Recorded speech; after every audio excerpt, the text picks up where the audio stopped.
Singuje ndiniwe kuimba mautse natsoka kuti ndimanakitse miyandi ashe Blingz amuzani manikitse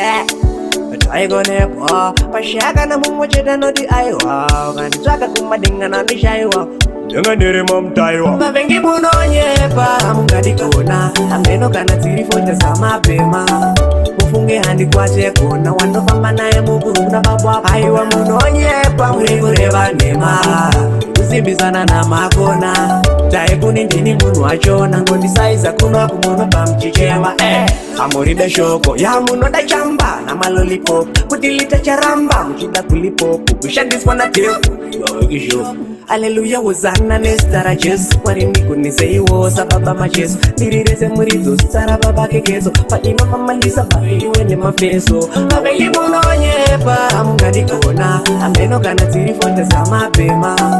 mufunge handikwate kona wandofamba naye mukurunda babwa aiwa Munonyepa muri kureva nhema kusimbisana namakona taikuni ndini munhu wachona ngodisaiza kunwa kumono pamuchichema kumusoro dandikomborera ndoda mafans angu akondimamotera kana maifunga kuti nini ndinopera ipapo vavengi maita era vanoda ndifeini ndisiye sasa ndapfugama ndanamata awafadza kundiona ndichisafa zvinovafadza vane Blingz akanienda ndakavasata mavengi Munonyepa amungandikona ameno kana dziri fonda zamapema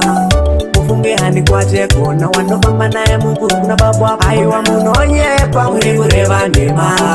kusimbisana namakona taikuni ndini munhu wachona ngodisaiza kunwa kumono pamuchichema ashaiyo kana mukandikambarera ndoda mafanzi angu kuda goni momotera mavengi muri kumaka maita era muri kufunga kuti nini ndinopera makandipirira kutaratara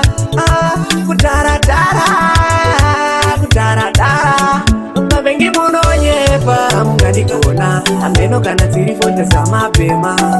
mufunge handikwate kona wandofamba naye mukurunda babwa aiwa Munonyepa muri kureva nhema kusimbisana namakona taikuni ndini munhu wachona ngodisaiza kunwa kumono pamuchichema amuribe shoko yamunoda chamba namalolipop kuti litacharamba muchida kulipopu kushandiswa natepu ikishopu Haleluya hosana nezita raJesu Mwari ndikunizeiwo sababa majesu ndirirese muridzo zita rababa kekezo painofamandisa paiwe nemafeso mavengi Munonyepa amungandikona ameno kana dziri fonda zamapema mufunge handikwate kona wandofamba naye mukurunda babwa aiwa Munonyepa muri kureva nhema kusimbisana namakona taikuni ndini munhu wachona ngodisaiza kunwa kumono pamuchichema